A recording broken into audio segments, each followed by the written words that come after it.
Itu kalau kata Sujiwotejo tuh, Apa tuh? kita udah menghina Tuhan. Betul. Iya.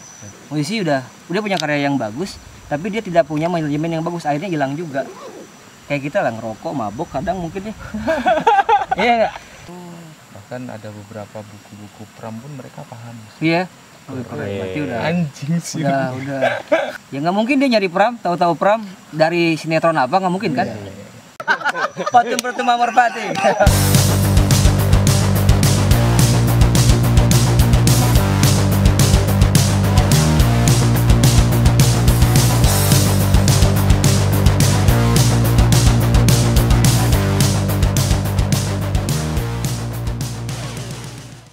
Assalamualaikum warahmatullahi wabarakatuh. Masih bersama gua Sandi Komara di channel Pop Kultus.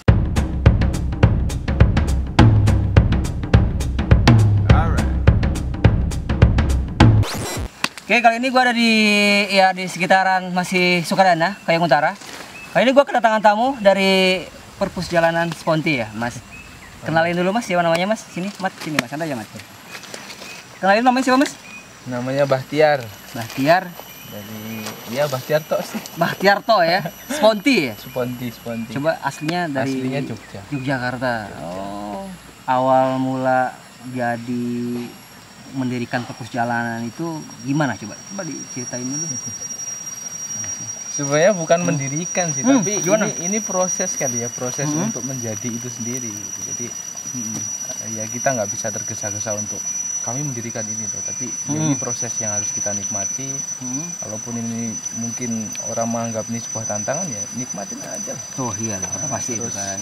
Berawal dari musik kayaknya. Musik ya, kita tetap dari musik awalnya kan. Memang musik ini punya power yang Emang anak kurang musik, ajar lah. anak musik itu emang asik ya enggak? Dia mampu menggerakkan hal apapun kan?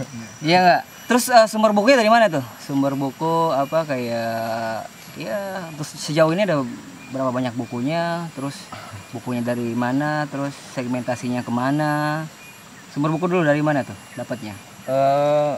Awalnya kita ngeband, terus kayak di pertengahan tuh kayak merasa kayak kurang apa ya, kayak masih ada sesuatu yang masih kayaknya harus terisi nih apa nih, terus akhirnya coba ini kita merambah ke literasi, dan terus kita punya pemikiran kalau buku nih, kita berbicara dulu buku karena literasi sebenarnya luas kan. Betul. Terus buku nih satu kita mahal lah kalau beli, terus ongkirnya juga ini, terus yang penting kita kolektif dulu. Di rumah ada berapa bongkar-bongkar lemari itu, terus kolektif ya.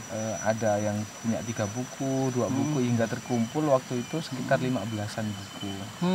Dan kita nggak usah berbicara dulu itu buku apa, karena penting kita buku dulu, penting literasinya udah tahu kemana, bebas aja dulu kan. Bebas aja lah, berjalan dulu. Terus mulai itu kita ngelapaknya, cari spot yang memang awalnya ngelapak dulu gitu ya, di tepi-tepi jalan, sambil ya kita nggak pure buku langsung.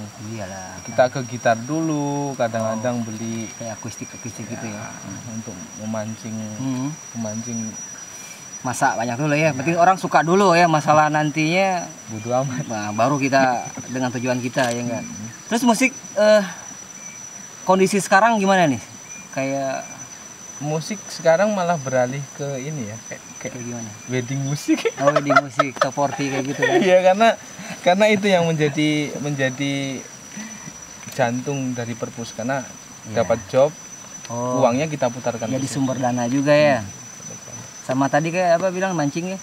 Mancing. Bisa gitu, mancing bisa. Maksudnya gimana tuh? Kita nyari spot mancing, dapat ikannya, terus kita jual. Keren juga ya. Berarti jago-jago mancing juga ya anak-anak Perpus. Iya apa ya, kalau dalam bahasa ini apa ya, bahasa kebutuhan, jadi bisa aja. Fatum Brutum Amor Pati. Yeah. Fatum Brutum Amor Pati. Mencintai takdir dan menghidupi hidup sepenuhnya. Betul sih.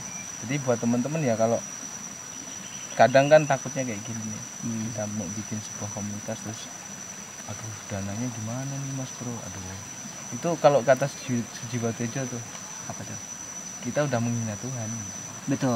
Jadi dengan ketakutan dulu tuh dah. Dengan kita takut besok makan apa aja udah menghina Tuhan kan? Udah menghina Tuhan. Betul aja sih. Sekarang kalau ngomongin masalah musik ya, ini kan pandemi ini kan, hampir semua musisi ya, jangankan yang indie kan, yang major label aja udah nggak sedikit berita lah yang mulai banting setir kan.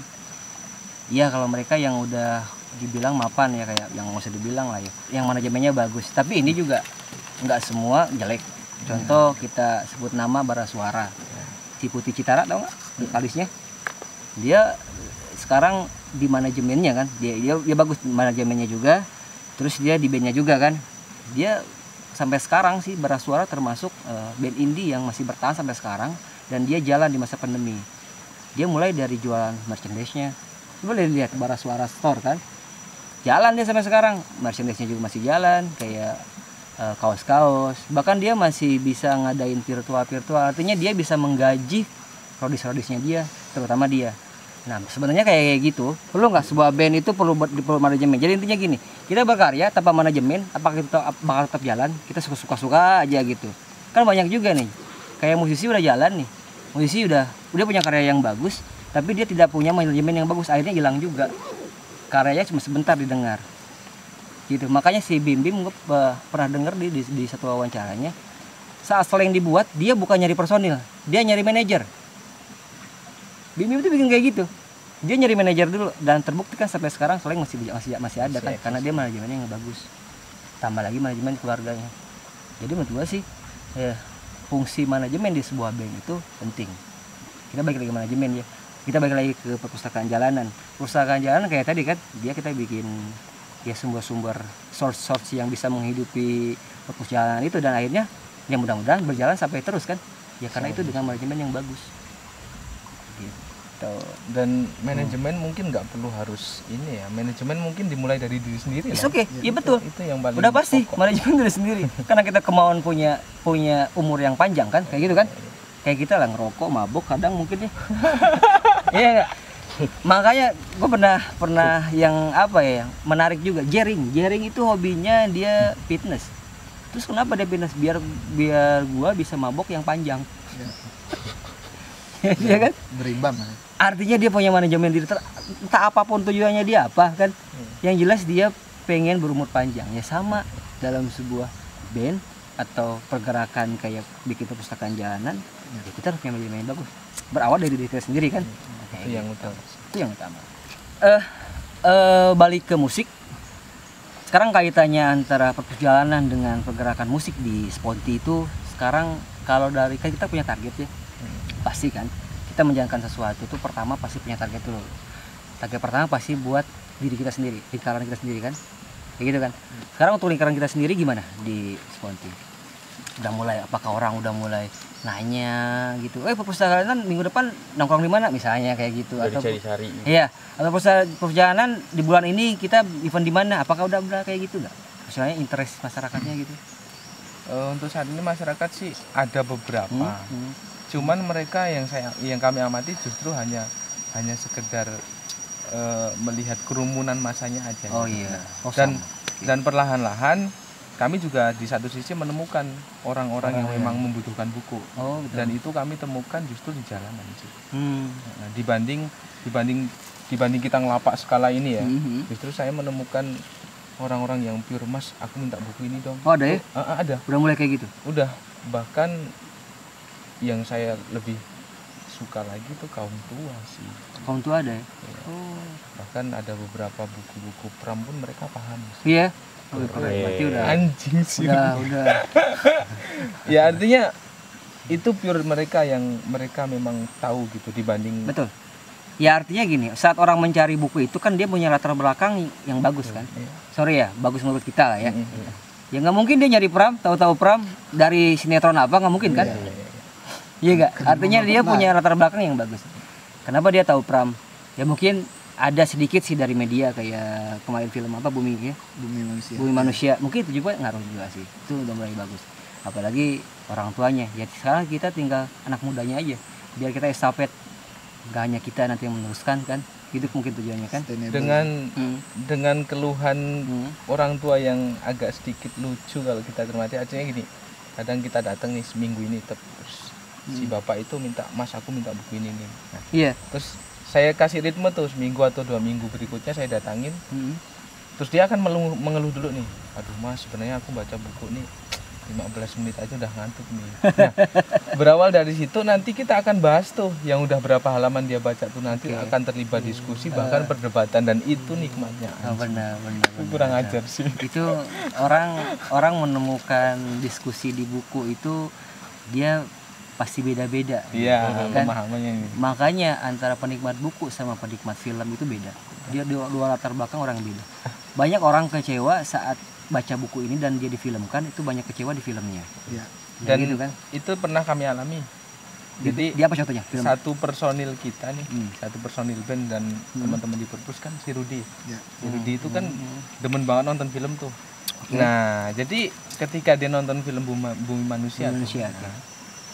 dia akan cerita, sampaikan ke kami tuh. Nah, Kok ganteng gitu enggak ya? Bukan. saya kasih perbandingan. Oh, bukan. Kalau di Iya. bukunya, Ruth, dia di situ dijelaskan secara detail tuh. Dari sisi humornya si ini ketemu ini dulu. Nah, kalau di film kan banyak di-cut sebenarnya. Iya. Jadi pelan-pelan kau harus baca bukunya biar klimaksnya tuh bener-bener 100%. Kalau dapat lah ya. di film kamu baru 80 sih saya bilang. Nah, itulah dia, makanya nggak bisa disama. Ini suara drone-nya udah mulai kedengeran ya, kawan-kawan. Makanya gue bilang tadi kan, penikmat buku sama penikmat film itu berbeda, sangat beda. Sama penikmat buku dia pasti ada ngerasa sedikit kecewa karena imajinasi yang dia baca sama imajinasi yang ternyata divisualkan tuh beda-beda. Iya nggak? Kebanyakan sih penikmat buku gue sih kecewa. Iya nggak? Buramkan matamu, tulikanlah telingamu, biarkan wajahmu seperti tak tahu, dan ceritakanlah pada semua tentang mimpi yang kan jadi nyata.